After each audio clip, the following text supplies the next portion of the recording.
लेकिन शो तो अब शुरू होगा। বলিউডের নতুন বাদশা কি আসছে?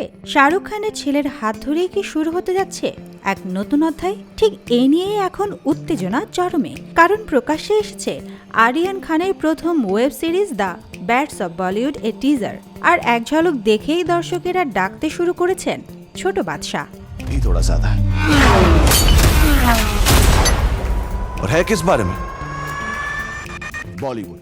টিজারের শুরুতেই শাহরুখ অভিনীত মহাব্বতেন ছবির সেই অমর ভায়োলিন সুর, এর সঙ্গে ডায়লগ এক লাড়কি থি দিওয়ানে সি। মুহূর্তেই দর্শকরা নস্টালজিয়ায় ভেসে যান, কিন্তু এরপরেই হঠাৎ মোড় নেয় গল্প। প্রবেশ করেন আরিয়ান, সঙ্গে আসে অ্যাকশন, ডায়ালগ আর একেবারে নতুন এনার্জি। তার সংলাপ দেখেই বোঝা যায় বাবাকে ঘিরেই হয়তো সিরিজটা এক ধরনের শ্রদ্ধা আর আত্মপ্রকাশের গল্প।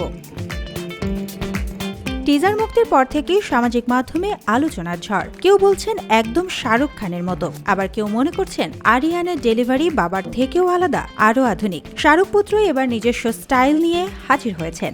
সিরিজটি প্রযোজনা করছে গৌরী খানের রেড চিলিজ এন্টারটেইনমেন্ট, আর পুরো গল্পটা লিখেছেন ও পরিচালনা করেছেন আরিয়ান নিজেই। নেটফ্লিক্সে চলতি বছরের শেষের দিকে মুক্তি পাবে এই সিরিজ, যদিও সুনির্দিষ্ট তারিখ এখনও ঘোষণা হয়নি। তবে 22শে অগস্ট থেকে এর এক্সক্লুসিভ প্রিভিউ দেখতে পাবেন দর্শকরা।